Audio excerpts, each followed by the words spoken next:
जा सकते हैं।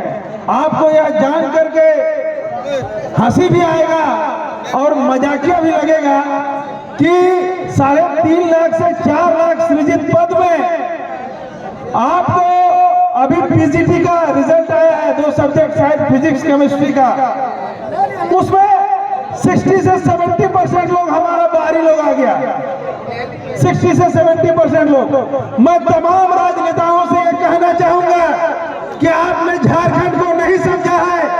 झारखंड में 5 प्रमंडल है, उत्तरी छोटा नागपुर, दक्षिणी छोटा नागपुर, पलामू प्रमंडल, संथाल परगना और कोल्हान। ये झारखंड वो राज्य नहीं है जहां पर एक बात बोल करके आप सत्ता चला लेंगे। झारखंड वो राज्य है जो स्थानीय स्वायत्ता और स्थानीय स्वशासन प्रणाली के तहत चलता है।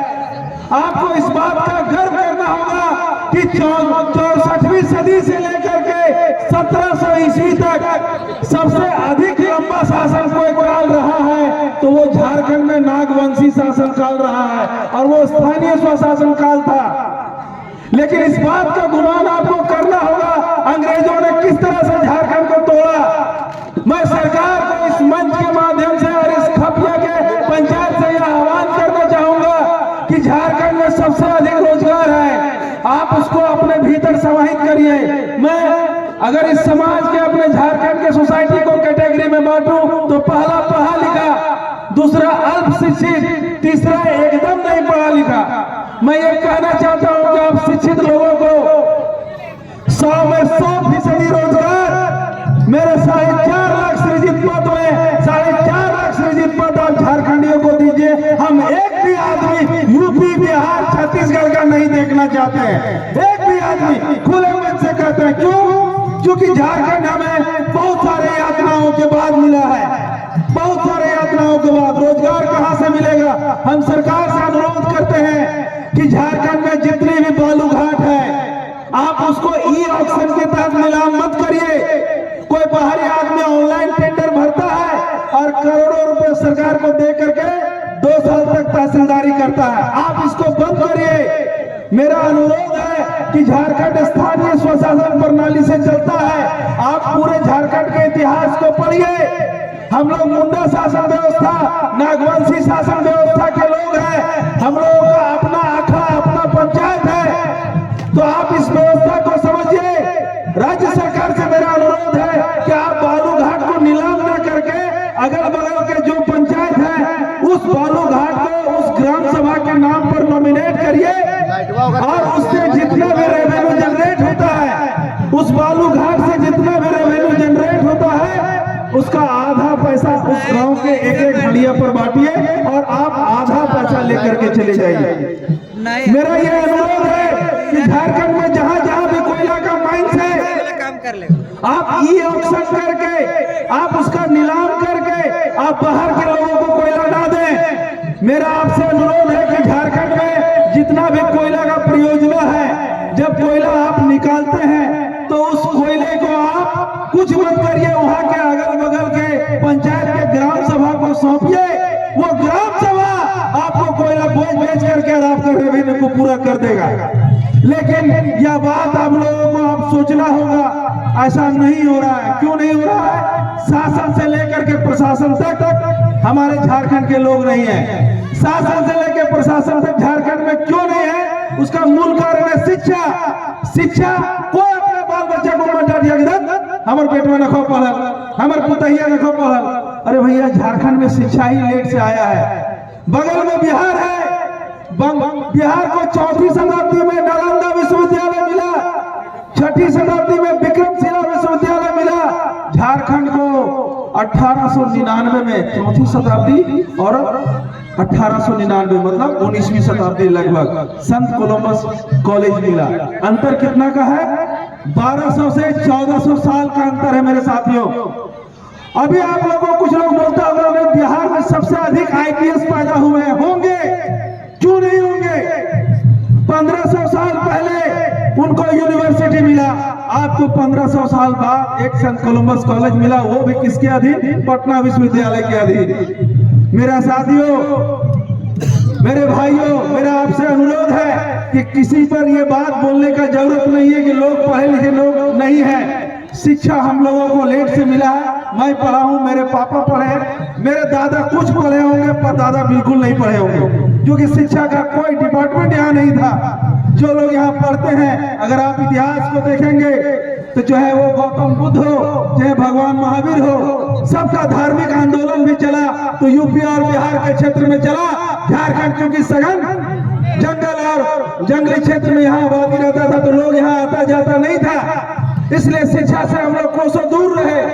हम अंत में आप सभी लोगों को मंच के माध्यम से सिर्फ इतना बोलना चाह रहे हैं कि हम एक ऐसे झारखंड की कल्पना कर रहे हैं, हम एक ऐसे झारखंड का सपना देखते हैं जहां पर कलेक्टेरिएट में चपरासी से लेकर के मुख्यमंत्री तक झारखंडी हो, एक भी आदमी हम बाहरी नहीं देखना चाहते हैं। ये सुनिश्चित करना है। तो आप सभी लोगों का साथ चाहिए। जेबीकेएसएस मात्र एक पार्टी नहीं है, क्योंकि पार्टी तो जेएमएम भी यही की है, पार्टी तो आजसू भी यही की है, और भी अन्य पार्टियां जो यही की है। जेबीकेएसएस एक विचारधारा है, झारखंडी विचारधारा है, क्षेत्रवाद की विचारधारा है। कहावत है जो घरे ठीक वो बाहरों ठीक। झारखंड तो घरे ठीक नहीं है तो बाहर क्या खाक ठीक रहेगा। इसलिए आप सभी से अनुरोध करने आए हैं, 2024 चुनाव का साल है। अभी अप्रैल में आपका लोकसभा चुनाव होने जा रहा है। मैं ये नहीं कहता हूं कि जेबीकेएसएस का कैंडिडेट प्रत्याशी कौन होगा, लेकिन जो भी होगा इसी माटी और इसी खाटी और इसी खतियान का होगा, आपसे दावा कर रहे हैं। इसलिए आप सभी से अनुरोध होगा, अपना खा करके अपना स्वाभिमान का जिंदगी जी करके जयराम महतो के हाथों को मजबूत करिए। इसलिए करिए क्योंकि देखिए हम भी पढ़ाई करते थे, लोग बोलता है ना कि कुर्मी का पार्टी है, हम आपको दावा के साथ बोलते हैं इस पार्टी को, इस जेबीकेएसएस समिति, इस गठन को हम कभी भी सुदेश महतो पार्ट 2 नहीं होने देंगे। ये राज्य स्तर का जेबीकेएसएस होगा और आने वाले दिनों में पूर्ण बहुमत के साथ सरकार बनाएंगे और जयराम महतो को चीफ मिनिस्टर बना के भेजेंगे। ऐसा क्यों? क्योंकि मैं ओबीसी से हूँ, मैं साहू हूँ, जाट का सुंडी हूँ, मैं कुर्मी के पीछे नहीं आया हूँ। जयराम एक विचारधारा है जो कि कोई जाति नहीं है, कोई जाति नहीं है। आने वाले दिनों में जयराम को जब तक मुख्यमंत्री नहीं बनाएंगे चैन से नहीं सोएंगे, इस मंच से आपको बोलने जा रहे हैं। जो कि जब जब भी वो आदमी बोलता है दिल को लगता है। कोयला हमारा, अब्रक हमारा, बॉक्साइट हमारा, यूरेनियम हमारा। आप देखिएगा रांची चले जाइए शहर में, एक भी शहर में आपको, शहर में चाहे जहां भी आप मार्केट देख लीजिए, रांची में बूटी मोड़ के बाद आपको बहुत कम झारखंड का आदमी मिलेगा। क्यों? हम लोग है सो आलू, धान, गेहूं में पागल है, 150 का साल भर में खेती भी करेंगे तो 1 लाख का, 1.5 लाख का, उससे ज्यादा तो नहीं करेंगे। लेकिन इन लोग करोड़ों का कोयला व्यापार करके मोरहाबादी में मकान खरीदता है। हम इतना आदमी है, आप लोग हाथ खड़ा करके बोलिए कि आप लोग झारखंड से हैं, लेकिन आपको दिल से पूछते हैं कि आप में से किसका हैसियत है कि मोरहाबादी में 1.5 करोड़ का फ्लैट खरीद सकते हैं? आप बताइए, खरीद सकते हैं? कोई खरीद सकते हैं? लेकिन हमारा कोयला, हमारा बाप दादा का सींचा हुआ कोयला बेच करके छत्तीसगढ़, बिहार, यूपी, बंगाल सबका आदमी जाकर के फ्लैट खरीद रहा है। ऐसा क्यों? ऐसा बर्बरता क्यों? ऐसी सामाजिक असमानता क्यों? सब संसाधन हमारा है, सब कुछ हमारा है, तो फिर ऐसा अंतर क्यों? जागरूकता का। आप जागरूक होइए। सरकार आज नहीं तो कल बनाएंगे। झारखंडियत आया है, सब कुछ घर का छोड़ के निकले। लोग बोलता है कितना पूंजी लेकर के बाहर निकले हो, जो नेतागिरी करने लगे हो। हम बोले अपने पिताजी का पुरुषार्थ और अपनी माँ का आशीर्वाद लेकर निकले हैं, कोई पूंजी का जरूरत नहीं है। जयराम का सरकार बनाएंगे मतलब बनाएंगे। इसलिए आप सभी से अनुरोध है साथियों, मेरे पढ़े लिखे युवा साथियों, अपने अंदर के स्वाभिमान को जगाइए और अपने भीतर के चाहत को जगाइए। और 2024 में हम लोग लोकसभा में अपना कैंडिडेट देने जा रहे हैं। पढ़ा लिखा प्रखर युवा रहेगा, झारखंडियों की बात करेगा। हम लोग यहाँ 1932 का खतियान ड्राफ्टिंग कमेटी के तहत विधानसभा को भेजते हैं, विधानसभा से राज्यपाल के पास जाता है, राज्यपाल एक प्रतिनिधि होता है केंद्र सरकार का, रिजेक्ट कर देता है, जानता है कि 1932 का खतियान लागू कर देंगे तो सारा बाहरी लोग का समेटा पार हो जाएगा, सबको बोरा लेके बाहर जाना होगा, सबको बोरा लेके बाहर जाना होगा। इसलिए हम लोग का लोकसभा में बिल नहीं रुके, आपको बरगलाने के लिए लोग आएंगे कि अरे मोदी जी ने ये कर दिया वो कर दिया, सब बढ़िया है, मेरे लिए कांग्रेस भी प्यारा है, बीजेपी भी प्यारा है, सब अपने जगह है, लेकिन इस दोनों से ज्यादा प्यारा हमको अपना झारखंड है, इस बात को समझना होगा। ये लोग करते क्या है कि बरगला के वोट लेंगे और 1932 का हमारा खतियान आधारित स्थानीय नीति बनने जा रहा था, राज्यपाल रोक दिया। अरे राज्यपाल रोका मतलब बीजेपी रोका, राज्यपाल तो प्रतिनिधि होता है केंद्र सरकार का, होता है कि नहीं होता, रोक दिया। तो हमारा ये कहना है कि 14 लोकसभा सांसद, 6 राज्यसभा सांसद, ये 20 लोगों को कम से कम जिसको डायरेक्ट हम लोग चुनते हैं लोकसभा प्रतिनिधि को, आप सभी से अनुरोध है कि 14 लोकसभा में आप लोग अपने प्रतिनिधि को चुन करके लोकसभा भेजिए, ताकि अगर 1932 के खतियान का बिल अगर रुकता है स्थानीय नीति का, नियोजन नीति का, तो हमारा 14 सांसद जाकर के हल्ला करेगा कि मेरा वहां नियोजन नीति क्यों रुका।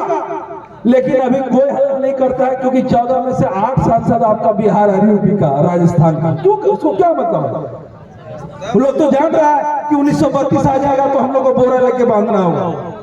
इसलिए आप सभी से कहने आए हैं कि आपने झारखंडियों की आवाज के लिए, अपने क्षेत्रवाद की समस्या के लिए आप सभी लोग मुखर होइए, आगे बढ़िए। आप लोगों ने इतना इज्जत दिया, प्यार दिया, सम्मान दिया और तरजीह दिया, इसके लिए आप सभी को हाथ जोड़ के धन्यवाद बोलते हैं। बहुत बहुत धन्यवाद। धन्यवाद।